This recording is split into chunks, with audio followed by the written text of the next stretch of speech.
Now here's your 10 at 10. And we start tonight with breaking news on that missing Missouri 3-year-old. The Dunklin County Sheriff's Department says police in Zenith, Missouri have found Brianne Rodriguez's body. Brianne Rodriguez had been missing since Saturday, August 6th. A week later, police arrested Sean Morgan, who confessed to suffocating Rodriguez after finding her at his backyard swimming pool. He told police he threw her body in a floodway ditch near the Mississippi River. However, police aren't saying at this point where they found her body. He's charged with first-degree murder, armed criminal action, and tampering with evidence. He is now in jail without bond. To get breaking news mobile alerts on your cell phone or sent to your email, just go to our web channel, WPSDLocal6.com. Click on WPSD Local 6 mobile alerts. That's in the blue banner. 1,290,000 of your tax dollars. That's how much it takes to keep the Paducah-McCracken County Convention Center open each year. It's a cost local politicians are getting tired of paying. In June, leaders in McCracken County decided not to give the convention center $125,000 for operating expenses. Since that time, however, they've paid some of the utility and insurance bills to the tune of $112,000. Today, convention center board members told county leaders they'll need more money by the end of the fiscal year, but there should be an end in sight. Local 6's Jason Hibbs joins us with tonight's top story. Jason, $1.3 million, that's a lot of money, yes, especially at this point. What are taxpayers getting for that money? Scott, that answer, closing the doors, should not be a part of the plan. All right, so it's got support from at least one government body, but what exactly are we getting for this $3,500 a day? Scott, that money pays for operating expenses like insurance and utilities. It also covers renovation debt and bonds that both the county and the city would have to pay no matter what. Makes it tougher to close it. All right, thanks very much. Well, a lot of people are talking about this on our Facebook page. Tracy Powers Gonzalez wrote on our Facebook fan page, since our tax dollars pay for it, why has it not been used for free? Donations accepted but not required. Events that would help promote it and up its value to the community. And Angela Turner said, I don't think it brings in enough money to put that much of our tax dollars into it. Well, folks, what do you think about this? Just head to our web channel, WPSDLocal6.com. Now that you've got a bit of a broader explanation of what it does, go there and join the conversation.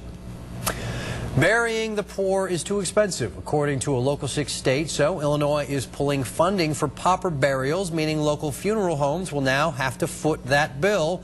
And for family businesses like Howard Crawshaw's funeral home, this is a huge challenge. More than 600 funeral homes got letters like this one from the state saying, starting today, they won't be reimbursed for pauper burials anymore. It's left Crawshaw and funeral director Gene Huell wondering how they'll pay for services that will take thousands of dollars out of their pocket. It's unfortunate the state's doing this to us. They need to reevaluate what they're cutting and what they're not cutting. Well, last year, Illinois shelled out more than $12 million for pauper burial reimbursements. Nearly 2 weeks after Standard & Poor's downgraded the United States credit ratings, Fitch Ratings says it will keep its rating on U.S. debt at that highest grade, AAA. It also says its outlook on the U.S. ratings is stable. Fitch cited the United States, quote, flexible, diversified, and wealthy economy, as well as its flexibility and monetary and exchange rates that allows it to adjust to marketplace shocks. The other main ratings agency, Moody's, still rates the U.S. debt at its highest grade, but says its outlook is negative. Now, your Weather Authority first forecast. One thing that's positive is the temperatures out there. It's cooled off a little bit. It's pretty nice. Yeah, we had the first time we reached the letter G in hurricane names without a hurricane in the season yet, and that was Gert. I saw that before. We never made it that far. That's fascinating stuff. All right, I look forward to more of those. Thanks very much. Well, a split-second decision may have saved lives at the Indiana State Fair. Sugarland's tour manager looked at the sky Saturday night, decided to hold the band backstage, and that was just 1 minute before this happened, when the 60 to 70 mile per hour winds toppled the roof and the metal scaffolding holding the lights and the other equipment. 5 people died in that accident. Sugarland's manager says lead singer Jennifer Nettles and partner Christian Bush are devastated. Their set was destroyed in the collapse, but they hope to perform as scheduled in Albuquerque on Thursday. That incident has Illinois State Fair officials checking and rechecking their safety procedures. The fair's spokeswoman says there is a safety plan in place, and it worked over the weekend. State police alerted them of bad weather Saturday night, the same night that stage collapsed at the Indiana State Fair. And within 10 minutes, the Illinois State Fair actually shut down. Officials used a public address system to tell fairgoers to get inside. The stage can also be lowered in case of high winds. Turning to Decision 2012 now, Michelle Bachmann, Mitt Romney, Rick Perry, and Barack Obama continue to hit the campaign trail. They are campaigning in 3 different states, but focusing on one issue, jobs. How much can government actually do to put people back to work? That's a key question in this election. Turns out the Texas answer is a lot more like the Obama answer than you might expect. On his campaign-style swing through the Midwest, you look very trustworthy. President Obama was in Iowa, the state that put him on the path to the White House in 2008. The path Rick Perry hopes he's on for 2012. The Texas governor was in Iowa, targeting Barack Obama. You know, Mr. President, you've tried now for 2.5 years of government creating jobs. Perry brags about his jobs record. Texas unemployment is a point lower than the U.S. average. Oil companies are profitable. Tax revenue has not dropped in Texas, and in fact, almost all of new Texas jobs are government jobs. Some call Perry reckless. He's standing by this charge against the Federal Reserve. Printing more money to play politics at this particular time in American history is almost treasonous, in my opinion. The president hosted an economic forum. Richard, we're going to make it easier for people in rural areas looking for work to find out about companies that are hiring. Mitt Romney was in New Hampshire talking jobs. I spent 25 years in business, and in that process I was part of helping create jobs. I'd like to do that for the nation. Hi there. In South Carolina, Michelle Bachmann joked her jobs plan is to replace President Obama, and she noted the date. Let's all say happy birthday to Elvis Presley today. Happy birthday. Elvis, a Bachmann favorite, died on this date. Yeah, today is not Elvis's birthday. Just a reminder that Bachmann's been a little bit gaffe-prone in this early stage of the very long run, though, for the White House. A federal appeals panel upholds the convictions of a former U.S. soldier serving 5 consecutive life sentences. He was found guilty of crimes committed while he was on active duty in Iraq. 3 judges on the U.S. 6th Circuit Court of Appeals ruled today in the case of former Private First Class Stephen Dale Green. This is video here from his trial in Paducah back in 2009. A jury convicted Green of sexually assaulting and killing a 14-year-old Iraqi girl and murdering 3 of her family members back in 2006. Green was discharged from the Army with a personality disorder in May of 2006 before the full scope of the crime became known to the Army. He's being held in a federal prison in Tucson, Arizona.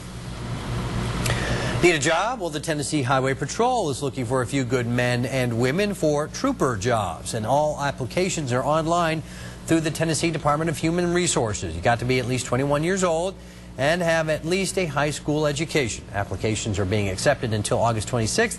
If you want to apply, you can just head to our web channel, WPSTLocal6.com. Click on I Saw It on 6 for a link to the application website. Well, you are watching 10 at 10, but we still got so much more to come. For instance, how that coffee addiction just may be protecting your skin from cancer, and how Netflix is attracting a much younger customer base. And that will bring back that nice, refreshingly cool air for this time of the year. Tuesday, looking for a high of 84 with sunny skies. So we're going to see the increase in humidity stick around for a couple of days, but we'll cut that off by the beginning of next week. If 84 is a cold front, I will take a cold front. All right, thanks very much. Well, instead of drinking a cup of coffee in the morning, maybe you should pour a little bit on your skin. Researchers found caffeine guards against the development of non-melanoma skin cancers. For each cup of coffee you drink, there is a 5% decrease of sunlight-induced skin cancer. They say it works by blocking a protein enzyme in the skin. And based on studies with mice, scientists believe caffeine applied to the skin could help prevent skin cancer. Mortgage rates are near record lows. Lots of people refinancing out there. We're going to explain why the refi market is changing, though, and how Netflix is working to appeal to a younger audience. Coming up. You're watching WPSD Local 6. Turns out Americans are going shorter rather than longer when refinancing their homes. Freddie Mac reports that nearly 40% of U.S. homeowners refinancing in the second quarter chose shorter loans, most choosing either 15 or 20-year mortgages over the 30-year. And 55% of refinancing homeowners during that same time who had adjustable rate mortgages chose to go with the fixed rate contracts. Fixed rate loans accounted for about 95% of all refinance loans in the second quarter. Well, it's too late for some, but in time for others. Amazon just released its iPhone app for students. Amazon Student allows for barcode scanning so students can comparison shop for textbooks. At the end of the semester, students can then scan the books again to trade in used textbooks in return for an Amazon gift card. Netflix is testing a Just for Kids section that will make it easier for even very young kids to pick their favorite shows. There will be little to no reading required, and as you can see, once your child clicks on the Just for Kids tab, he or she can pick the animated character which will lead them to their favorite program. Oh no. Just to make it easier for your kids to watch cartoons because it's already so tough. That's right. All right, let's talk sports in Gridiron Glory. We're almost here. 2 days away. Yeah, it's coming up on Friday. Now here's your 10 at 10. Decision 2010 sees voters head to the polls in droves. Some expected results, some shocking upsets across our region tonight. Welcome to our WPSD Decision 2010 special coverage. Coming up in the next hour, we'll get the latest results from key state and local races and look at the overall national political landscape. This was the scene earlier tonight at the McCracken County Courthouse. Boxes of ballots being brought in to get counted. Let's go to one of the higher profile races, the U.S. Senate race in Kentucky. The results here, the U.S. Senate race getting a lot of attention not only in this state but nationally as well. And it went pretty handily here. This was what was seen as an opportunity for Democrats to pick up a Republican seat with Jim Bunning's retirement, but it was close until recently. A lot of people wonder if that infamous Aqua Buddha ad really hurt Conway in the end. He ends up losing by about 12 points. Well, the drama of this race taken away pretty early tonight. Paul declared the winner at 6 o'clock Central Time. That was as the polls in the western half of Kentucky closed. Here's what Paul had to say earlier tonight. I have a message. A message from the people of Kentucky. A message that is loud and clear and does not mince words. We've come to take our government back. And despite the nasty turn to this race in recent weeks, its conclusion took a more hopeful tone. Rand Paul's opponent, Jack Conway, called to congratulate Paul and wish him well shortly before 8 o'clock tonight. Conway, along with his wife Elizabeth, daughter Eva, thanked supporters for their efforts in the election. Conway also said this election was never about him. I love you too. And right now we want to wrap our arms around you. I mean, this race wasn't about us. It was about Eva. It was about our kids. It was about our grandkids. It was about their future. It was about taking a step into the future and always moving forward together as a Commonwealth. Well, he also said that if there's anything Democrats can do to help now Senator Paul, then he is at Paul's disposal. All right, folks, we've gone over a lot of the results. Let's try to get a little bit of analysis now. We've got with us Dr. Tom Glover. He's professor of legal studies with Murray State University, and we've talked before. Yes. Every race or every election a little bit different. This one very interesting. It looks like Republicans will take the House. Perhaps not the Senate. That's in doubt. You'll have one chamber full of fired-up Republicans ready to burn down Washington, basically. They've promised to cut spending, and yet they come in.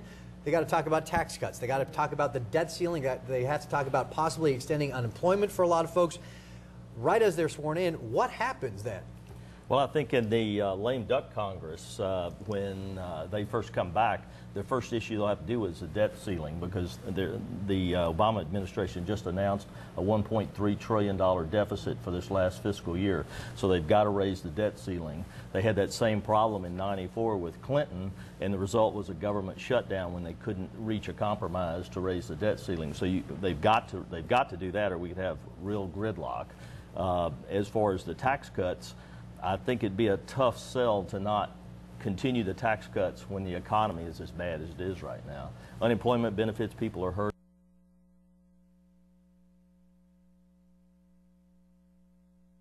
And we'll see if it's that big a loss tonight for the Democrats.